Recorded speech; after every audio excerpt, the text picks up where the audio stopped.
Hi, Lee Phillips here. I've done trusts and wills and that sort of thing for hundreds of people and spoken on it for years and done CLE classes for lawyers and everything else. One of the questions I've gotten recently is, okay, how do we activate the successor trustee? The successor trustee is the guy that's going to take over when you die or when you become incompetent. And your trust should determine how you become incompetent. You need to get your trust out and read it. And there should be a section in it that says, Dad's going to be declared incompetent. In my trusts, I write when the spouse, if they're around, and each one of the kids, if they're around, sign a document with one doctor that says, yep, Dad's incompetent, he can't handle the trust anymore. When I've got that piece of paper, or 5 different pieces of paper, then whoever is named in the trust is the successor trustee, the guy who's going to take over.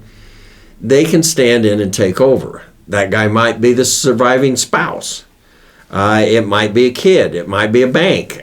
Whoever you've named is the successor trustee. So when Dad's declared incompetent by the terms of the trust, then the successor trustee has the authority to stand in and manage as trustee. They can't take the money and go to Acapulco. They have to use the money for Dad's benefit, the assets of the trust. And when Dad dies, then they have to divide it up.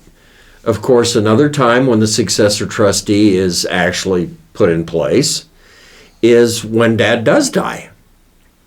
And there again, the successor trustee might be Mom, or it might be the kids, or whoever.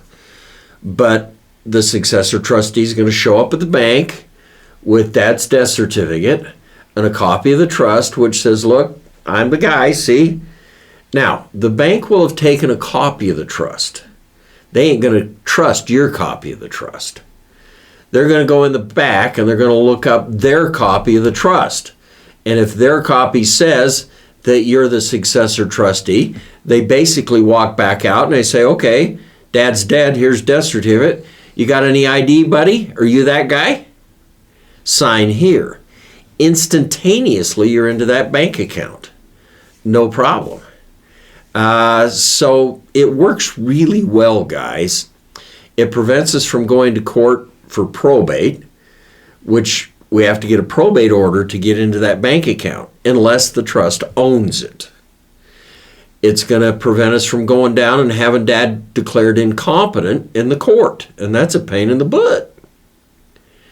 So the trusts smooth things over really, really well. Now, if you change your trust, you've got to let the bank know, hey, we changed the trust.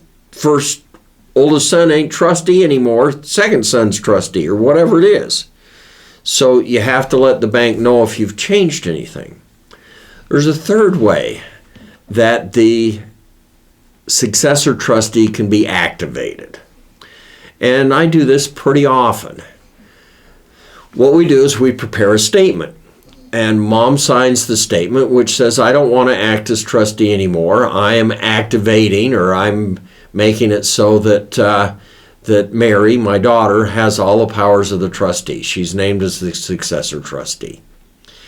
And I sign that, I notarize it today. Mom can stand back from being trustee, and Mary, the daughter, the successor trustee, can take over. That's often done when Mom starts into dementia. She's still competent, but we know she's going down.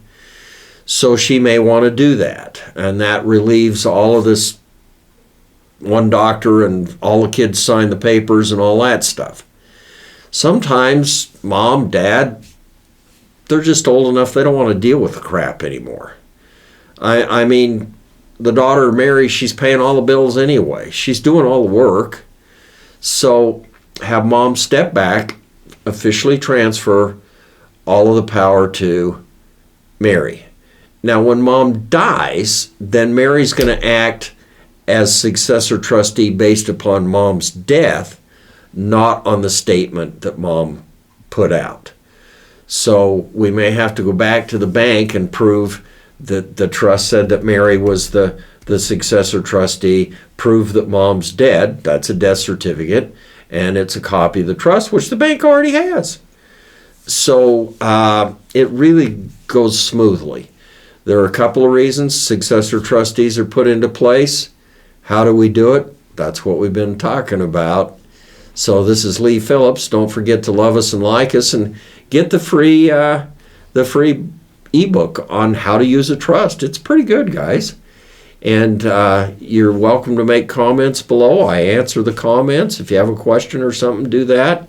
At any rate, we will see you on the next one.